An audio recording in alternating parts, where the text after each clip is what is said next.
What's up, guys? Episode number 17, Take on New York Sports. Anthony Heaton here with you, along with our very special co-host, Ava Heaton. I'm back. She's back.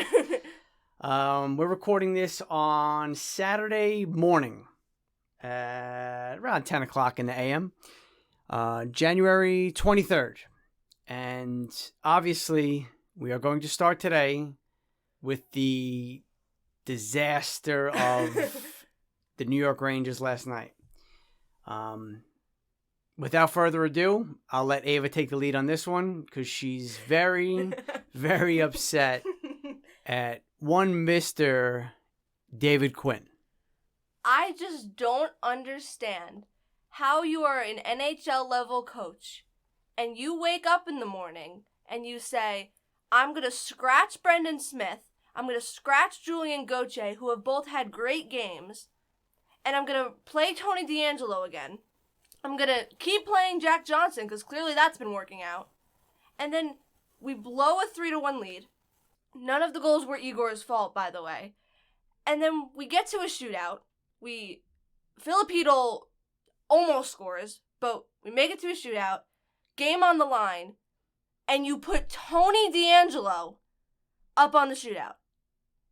Game riding on his stick. Tony DeAngelo. Really? All right, now, let's backtrack a little. We had the 3-1 lead, okay? Our defense started to, obviously not play as well. They sat back a little bit. Ryan Lindgren, who's apparently our third goalie, tried to, I get what he tried to do, okay? Now, you can't cover the puck with your hand in the crease or else it's a penalty shot, all right? He was trying to slide it back to Igor so he can cover it up, but at that point, it's just, and again, I know it's reactionary, but to me, I'm trying to swipe it away. You never want to swipe it towards the goal. And again, it was, the thought behind it, okay, the intentions, it was well intended, but it just, obviously you saw what happened. He put it in his own net. Mm-hmm. So, you always want to, at least what I've always learned in practice is that just get it away from the net. You deal with what happens afterwards, but you never want to because of that. And again, we had the 3-1 lead, so we should have closed this game out. But we didn't. We're lucky, we get to the shootout.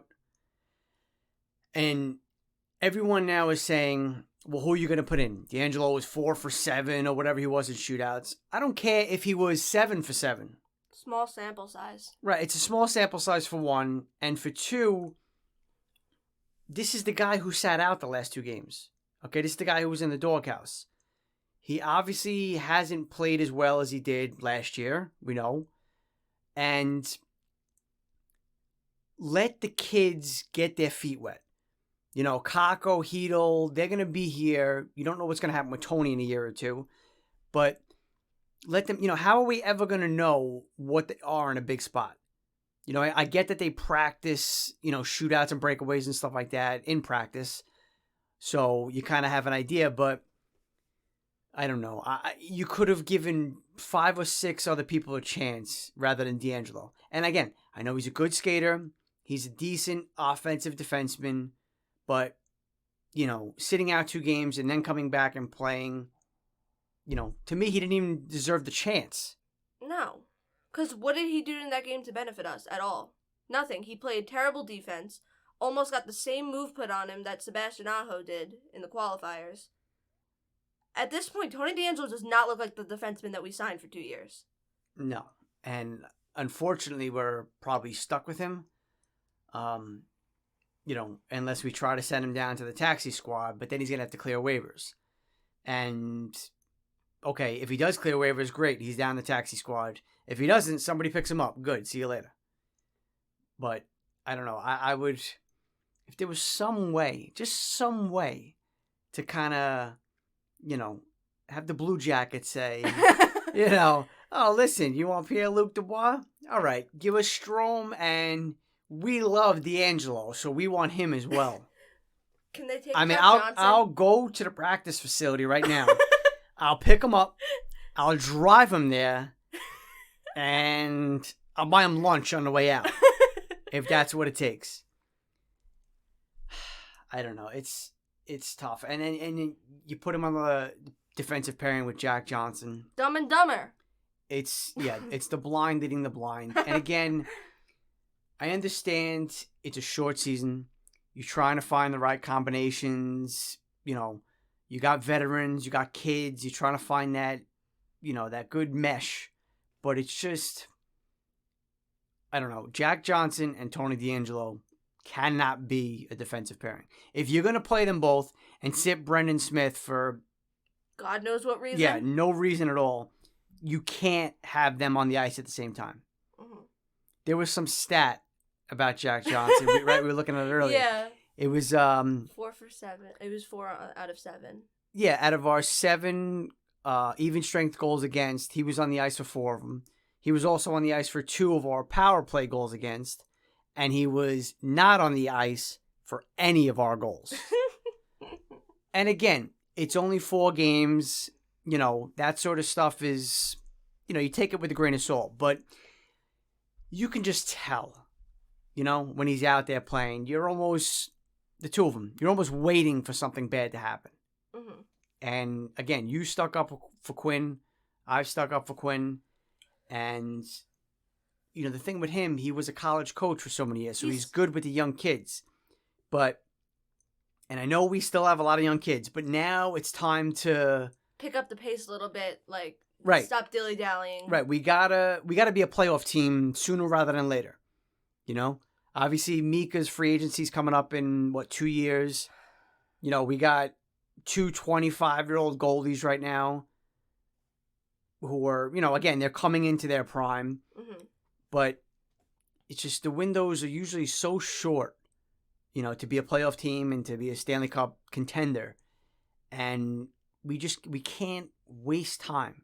Especially this season.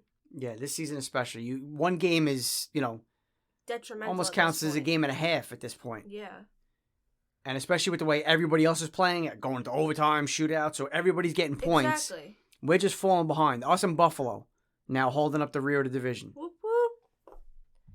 I never thought... I stuck up for David Quinn. I said, give him a chance. He's newer. He needs time. Because this is already a whole different team than when he first started, honestly. Everything's changing. He makes it very hard for me to defend him when he makes dumb decisions like scratching Brendan Smith after he had a great game. I'm not going to sit here and say that Brendan Smith had an amazing game and, Brendan Smith is an all-star. But he played better than Jack Johnson, and my biggest problem with David Quinn right now is that he's being very hypocritical. What did he say after he made those decisions in the second Islander game of the season? He said, someone plays better than you, they're going to move up, you're going to move down. So then why is Jack Johnson still playing? Yep. That's very true. Very true. And the whole thing with Jacques Martin, he's the defensive coach now, and he's the one who, likes Jack Johnson or liked him enough to say, hey, let's bring him in. And I get it. You got to have kind of a rotation at this point, but at the same time, if you don't do something, to warrant the coach taking you out, then why should you come out? And like you said, Smitty, it's not like he's playing at an all-star level, but he didn't play bad. And he's... Come on. You ask any Ranger fan who you'd rather have out there. Brendan Smith or Jack Johnson? I would rather have anybody out there than Jack Johnson. I know. Even Mark Stoll. Even Mark Stoll. And I trash talk Mark Stoll forever. And if DeAngelo would have scored in that shootout, would we have been as pissed as we are right now? Probably not. No. Okay? I still would have been mad at David Quinn for his lineup decisions. Right, well, that's the thing. That's what I was going to say, yeah. It's not like we're playing Monday morning quarterback here, and it's like, oh, well, he didn't score, so it was a bad decision. No. We said this before the game even started, and along with most other Ranger fans. And I joked yesterday on Twitter. I said, Phil DiGiuseppe, 2 assists, played a great game, right? 5 shots, 5 hits, whatever it was. I guess that means he's going to be benched on Sunday, right? Because that's Quinn's logic right now. Yeah, that's what it seems like. And it's not, I don't know, it just doesn't make sense. And it's frustrating. And again, it goes back to 56 games. We don't have time to waste, so I get the tinkering, but you also got to have some consistency. And you got to realize, who's beneficial to have out there and who's not. Now, over 4 games, it's a little bit bigger of a sample size, but you wait until 10 games through the season, all right, you're already a fifth done, basically. Yeah. And it felt like our fourth line didn't touch the ice last night. I think I heard Brett Howden's name once. Yeah. And our third line with Kakko, that line looked great. Yeah. I love Laugh on the first line, but that kid needs to shoot. He needs to shoot the puck. And I don't know what's going on, because you saw Laugh when he was in Canada. He was a shooter. He always shot. That was what he did. And now he's passing the puck. I can't help but think it's something that's going on in practice. Yeah, it seems like he's just trying to, get on everybody's good side. Mm-hmm. Try to, help them get better shots, better chances to score and everything. But listen, man, you weren't the first overall pick for, to get on everyone's good side. Exactly. It's not why we picked you. Play your game. Shoot the puck. And then when he finally shoots it yesterday, what happens? His stick breaks. Right, breaks his stick, of course. But, it's only 4 games into his NHL career, so he's going to, he's obviously going to get better. But, again, the shortened season, we need to accelerate the process in every aspect of the game. And, I don't know. We'll see how it goes. Another game on Sunday, and I don't know. I think if I'm Quinn, game next Sunday, what I'm doing is I'm playing Smith, and if he doesn't, I don't know what else to say. Like, I don't know how many more hints we can give him. I don't know what else he wants from us, because if that game wasn't enough to make you realize that D'Angelo and Johnson aren't working, I don't know what is. Like, I don't know what you want. Right. And I'm playing Igor again, because none of those goals were his fault. Yeah. And again, with Igor, the first goal in the shootout, that was Hank. Yeah. Glove side, top shelf. Yep. We see Hank get beat on that how many times in his career? Yeah. Literally every time. Now, I guarantee you Hank was watching that game and saying, you know what? I wish I could tell you it gets better, but it doesn't.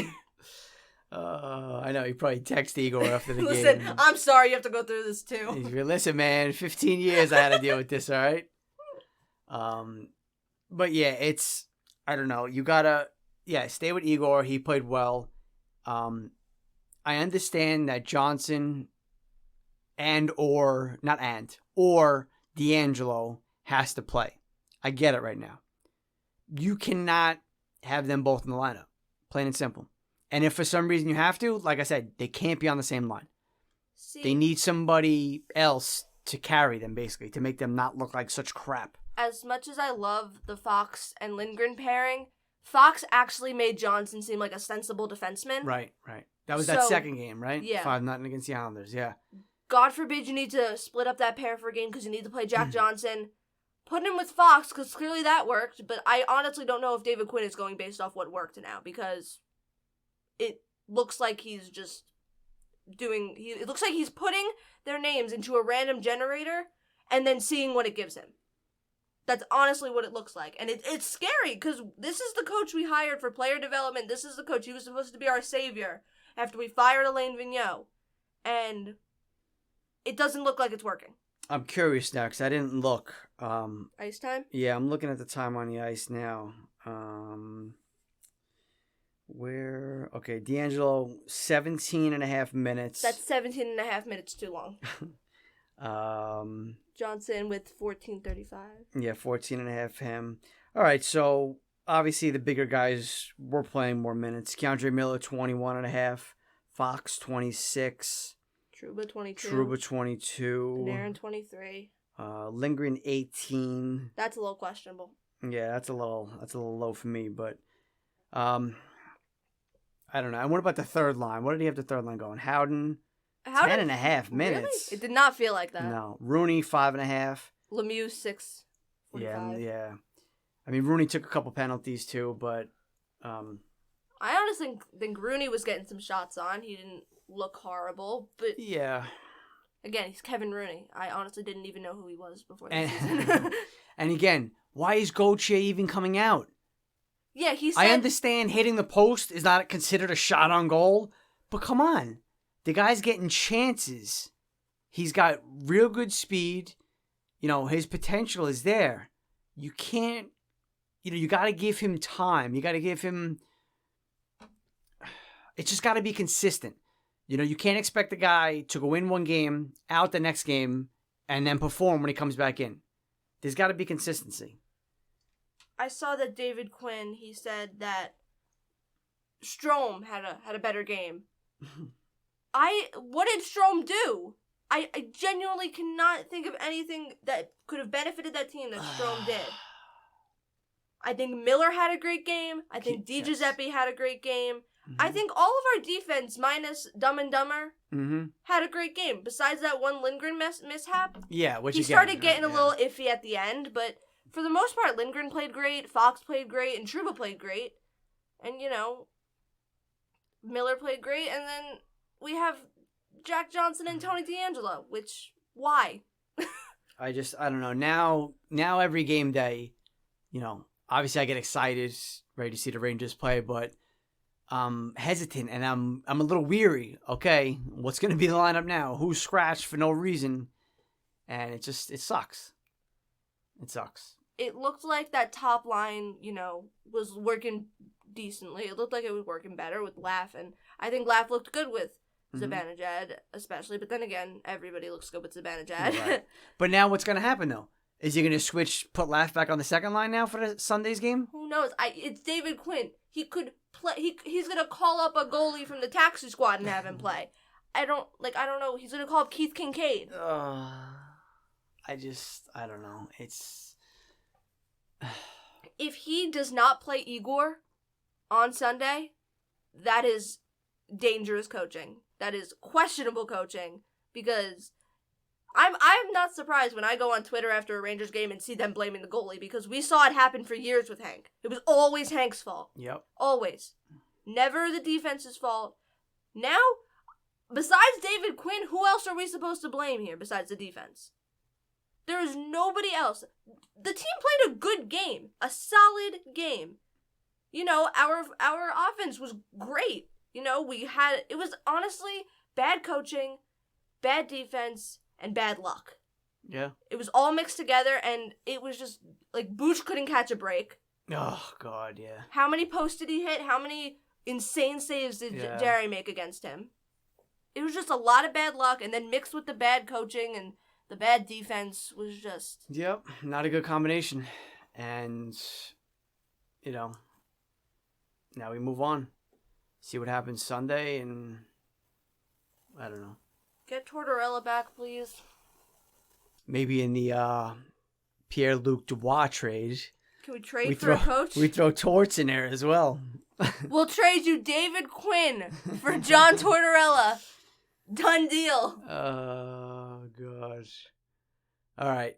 You want to talk a little baseball? Yes, please. All right. So, obviously, we spoke about DJ and Kluber coming to the Yankees.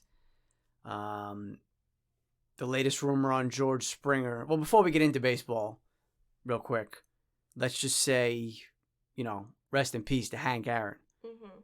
Hammer and Hank, the, one of the great players in all-time Major League history, the home run king for a while. He was a tremendous all-around player, and, we send out our condolences to his family and the baseball world, because they lost a great one, another great one. So, yeah, we spoke of DJ and Kluber, and the latest rumor was George Springer, the Blue Jays, and the Mets as his two final destinations. Great. Apparently, though, the Mets topped out their offer at 6 years, $125. He wound up getting 6 years, $150 from Toronto. So, okay, I get it. Toronto now is scary. Do you think they've overtaken the Rays as the biggest threat to the Yankees? Honestly, it's hard to tell because the Rays do this every offseason. They trade everyone away. It makes it look like they're going to be terrible. Because what have they done this offseason besides get rid of people? Nothing. Yep. They no do more this Snell, no more Morton. They do this every year. Yep. They make questionable decisions in the offseason, and somehow they come back and they're still great. Yeah. So it's really hard to tell. I want to say that the Blue Jays are going to be more of a competitor now than the Rays, but who knows? The Rays could come back here and absolutely dominate because that's what they do. Either way, our division now... a lot scarier. Right.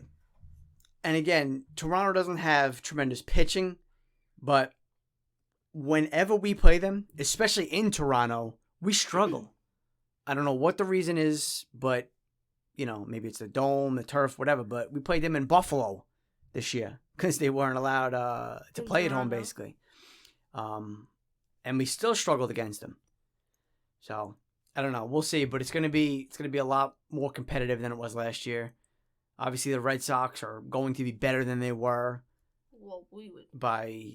Just by accident, I assume. What about your boy Jay Happ signing a 1-year deal with the Minnesota Twins? Good old Jay Happ. There's like 5 performance bonuses in his contract. I saw he gets like an extra like $500,000 if he wins the Cy Young. Whoa. He wins like... If Jay Happ wins the Cy Young, I will get a Jay Happ jersey. You heard it here first. If Jay Happ wins the Cy Young, I will buy myself a Jay Happ jersey. It's funny, too, because, you could put those sort of incentives in there to bring up the max value on the contract, knowing damn well Happ's not winning the Cy Young. There's also like a 250 strikeout bonus, an ALCS MVP, a World Series MVP, But yeah, good for Hap. He was okay for us. Well, he played good against the Sox. Yeah, he was consistent. He just wasn't great. But I don't think we were expecting great from him anyway. But now he's off to the Twins, and that division's basically a 2-team race. The Twins and the White Sox. The White Sox probably being heavy favorites, but it's good to see the White Sox, playing better because a couple seasons ago they were not good. Yeah, yeah, they developed some young talent. They they made some big trades, some big free agent signings, and now I guess the final 2 big pieces to fall are your favorite name, JT Realmuto. I love him. And I don't. Yeah, just like his name. And Trevor Bauer, the very what's the word? Eccentric, or I don't know. He's a strange dude. He really is. A great pitcher, but I don't know, strange dude. So you gotta wonder where he's gonna wind up. Stevie Cohen said that the Mets, basically aren't going to go over the luxury tax threshold this year at $210 million. But he did give a little bit of a, the possibilities there. So do you think that they're maybe hovering around, seeing what the market is for Bauer, and they pounce? Because if they do, I mean... the Mets are going to be more dangerous. Mets become the favorite in the NL East, for sure. I think it's obviously a thought process. Like, it's definitely going... I can't imagine it's not going through their minds. Like, they're not thinking about it. It's just a matter of, do they pounce? Do they go for it? I don't know. Yeah. He's always, originally he said, I want to play on 1-year deals for the rest of my career. And then he says, I'm open to a long-term contract. Now he wants $35 million a year. He wants Garrett Cole money. And again... he's not getting Garrett Cole money. Right, I don't think he is either. He had a Cy Young Award-winning season last year. He was very good. He's always been very good. Consistent. But you got to look at, what teams need him. The Dodgers are even being talked about. Ugh. Exactly. I don't need them getting any better. Right. They don't need him. They're the last team that needs him. Especially, if David Price is coming back this year to pitch. Walker Buehler, Clayton Kershaw. They're loaded. And I don't know. I don't see him getting $35 million a year. No. Would I like to see him on the Yankees for $25 million a year? I would. Well, considering that the Yankees' pitching rotation is kind of Garrett Cole ? Listen, we signed the legendary. Dad. Well, I know. What's his name? The guy from legendary, but he can't remember his name. Well, that's the point. The guy from Baltimore, Wojciechowski, whatever his name is. I know. You never heard of him. I know. Exactly. He's one of those guys that has like the longest name on the back of his jersey. It goes well, from, it's a like, good thing that the Yankees don't put names on the back of their jersey. But like, and then Chacin, we signed on a minor league deal, but we signed nobodies. You put all these little minimum contract deals together and everything, and it's like, put that money towards Tanaka, please. Right. Again, I know we're right up against the threshold. I think it's like $6 million or something left, but it's Tanaka. I know. I know the answer to this, but Tanaka or Paxton? Tanaka. Okay, I'm just making sure. Paxton creeps me out. I don't know. He kind of looks like a dog. Yeah, he does. But all right, so I don't know if the Yankees are done yet, and if they are, their rotation. Garrett Cole, obviously.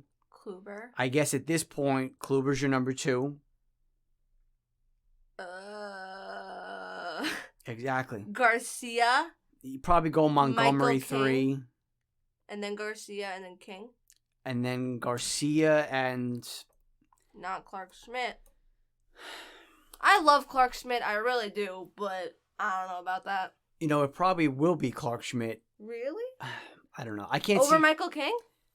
He's better, and his potential is there, but I know Michael King, had major league experience last year, more than Schmidt. Mm-hmm. Obviously, Schmidt was like 2 games, 30 seconds or something.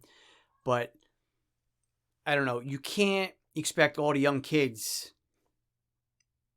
just boom, they're ready to go. Mm-hmm. And you can't expect to get Severino back early. Oh yeah, I kind of forgot about him. Right. Well, that's the thing. You have to forget about it at this point. If he comes back June, July, great. But does he take longer than that? Does he come back earlier and he's ineffective? The Herman. Right. You figure Herman as well, but you can't say for sure. Yeah, because you don't know if he's going to be the same, even though he did have that great game. Not even if he's the same. Is he going to be in the rotation? You assume he's going to be, but you have to wait for, the official word. Mm-hmm. Basically that, okay, yeah, he's going to be competing for a rotation spot. Because if he's the 19-game winner that he was 2 seasons ago, you feel a lot better about the rotation. You know what I mean? Because him, Kluber, and Cole at the top, if Kluber's healthy, which I did read a report, by the way, that his the strain in his arm or the tear, whatever it was, in his elbow, it's one of those injuries that's usually, once it's repaired and rehabbed, it's good to go and you don't have to worry about it again.